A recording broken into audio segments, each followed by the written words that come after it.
प्रश्न ये है कि यदि पत्नी पति वंचक हो जावे पर पुरुष से रति करे तो क्या पति का क्या कर्तव्य है, क्या उसे साथ रखना चाहिए? पहला प्रश्न। पहले ही प्रश्न एक का जैसे अपने को पता चल जाए कि अपनी जो पत्नी है वो धर्म विरुद्ध आचरण करके पर पुरुष से रति करती है तो हमें चाहिए उसे प्यार पहले दे करके संभालना चाहिए। क्योंकि आज की जो नई पीढ़ी है तो जैसे आज हमारा मन आया तो इस दुकान की वस्तु पाई, कल उस होटल की पाई, परसों उस होटल की पाई, ऐसे वो इन क्रियाओं को एक मनोरंजन समझने लगे हैं। कोई धर्मशास्त्र है वो ऐसा निषेध करता है, ये बात आज तक बच्चों तक पहुंच ही नहीं रही है। कितने ऐसे बच्चे हैं जो कहते हैं मुझे ये बात पता ही नहीं थी, और उनसे गलतियां, और कुछ ऐसे हैं कि प्रमादवश इन बातों को सुनते भी नहीं, मानते भी नहीं। अब क्या हुआ, जब उन बच्चों का ब्याह होगा तो उनका अभ्यास है। जैसे कोई एक बच्चा जब उससे परिचय प्राप्त हुआ तो उसने बताया हमारे 9 गर्लफ्रेंड हैं। अच्छा, अब जब 9 है तो अब उनके भी कई होंगे बॉयफ्रेंड। अब उनके संबंध कैसे हैं अब ये तो हम नहीं जानते ना। अब यदि उनकी आदतें वहां खराब हो चुकी हैं तो ब्याह होने के बाद उस आदत को एकदम रोक पाना बहुत ही कठिन है।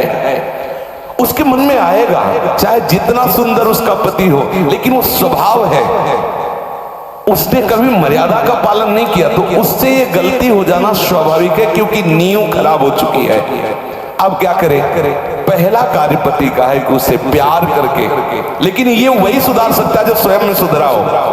पहले पति को देखना चाहिए कि मैं एक पत्नी व्रत हूं, क्या मैंने कभी भ्रष्ट आचरण नहीं किए, क्या मैं अभी भ्रष्ट आचरण नहीं कर रहा? यदि नहीं तो फिर उसके लिए उत्तर है वो एक बार पत्नी को प्यार से दुलार से संभालने की चेष्टा करे, उसको समझाए कि उसका वो कार्य बहुत बुरा है। पतिवंचक पर पति रति करई, रो रो कल्प शत परई। न जाने कितनी ताड़ना उसको भगवत विधान से मिलती है।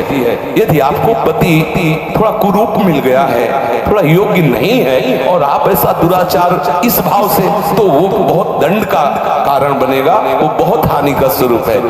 अब हमें उसके सुधार के लिए उसे प्यार देने की आवश्यकता, उसे समझाने की आवश्यकता, उसकी आवश्यकता को हम महत्व दें। उसे प्यार के द्वारा, ऐसा नहीं है जो अंग खराब हो जाता है हम औषधियों के द्वारा उसे पुनः ठीक करते हैं। जब ऐसी स्थिति हो जाए कि पूरे शरीर में सड़न हो तो फिर कटवा देते हैं। जब ऐसी स्थिति हो जाए कि बहुत बार समझाने पर भी धर्म विरुद्ध आचरण, तो फिर अपने भारतीय संविधान में तलाक की व्यवस्था है। फिर वो विधान कर ले, मारने पीटने की जरूरत नहीं है। उसको साबित करके कि आपको बहुत बार समझाया लेकिन आप धर्म विरुद्ध आचरण करते हैं और मैं धर्म के मार्ग में चलना चाहता हूं, इसलिए हम आपको प्रणाम करते, नमस्कार करते, आप अपना मार्ग चयन कर लीजिए। दंड देने का विधान सरकार को है, स्वयं को नहीं। पहले प्यार के द्वारा समझाए, ना समझ में आए तो संबंध खत्म कर दे, लेकिन उसे किसी भी तरह से ऐसे प्रताड़ित ना करे जो हमारे राज्य विधान के विपरीत पड़े, जो हमारे राज्य संविधान के विपरीत पड़े। पहले प्रश्न का महाराज जी, पत्नी के लिए प्रायश्चित क्या है? क्या भजन से उस स्त्री का कल्याण? भजन से किसी का भी कल्याण किया जा सकता है। अगर वो व्यभिचारिणी पत्नी है और हमारे प्यार से वो सुधरना चाहती है तो भगवान नाम का आश्रय लेकर के उसे मार्ग में बढ़ाना चाहिए। वो निश्चित भगवत प्राप्त हो जाएगी, उसका निश्चित सुधार हो जाएगा। जब वैश्याएं भगवत प्राप्त हो गई तो वो क्यों नहीं हो सकती? गलती किसी से भी हो सकती, पहले गलती देखने वाले को देखना चाहिए कि मेरे अंदर गलती है कि नहीं। यदि नहीं है तब ये प्रश्न आता है संभालने का, यदि है तो पहले आप अपने में ब्रेक लगाइए। आप चलो भ्रष्ट आचरण से और उसको बनाना चाहो पतिव्रता तो असंभव।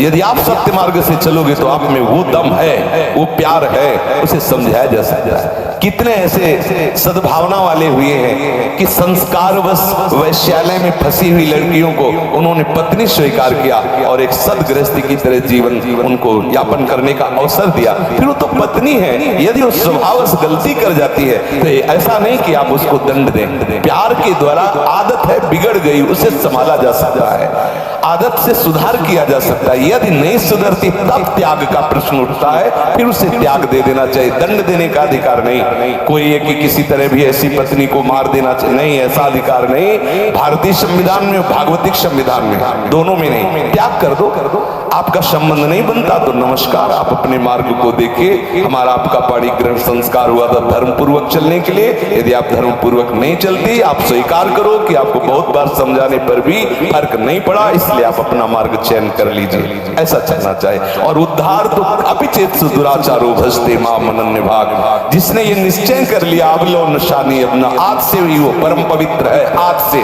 अभी साधुरेव संबंधव्या सम्यक दर्शिता, ऐसा गलती होती रही, स्वभावश गलती, आज से अब नहीं करूं। उसी समय से वो महात्मा है, वो पवित्र है, भगवत शरणागत है, इसलिए उसको आदर देना चाहिए। कल ये पापी था, ऐसी बात ध्यान करके हम उसका कभी अनादर न करें। कल भूल से उससे गलती हो गई, आज उसने निश्चय कर लिया अब नहीं करूंगा, उसे भरपूर प्यार। मुझे तो लगता है प्यार से पशु को अधीन किया जा सकता है, तो स्त्री को क्यों नहीं अधीन किया जा सकता? हो सकता है आपके द्वारा वो अपनापन उससे न मिलता हो जो उसे चाहिए, अगर वो पूर्ण होने लगे तो हो सकता है उसका स्वभाव सुधर जाए। हमें हर तरह से पहले प्रयास करना चाहिए कि हमारी पत्नी हमारे भाव के अधीन हो जाए, हमारे सत्मार्ग में चलने वाली बन जाए। जब ऐसा ना हो तो अंतिम बात है त्याग दे, उसे दंड विधान के द्वारा स्वयं दंड न देना दे।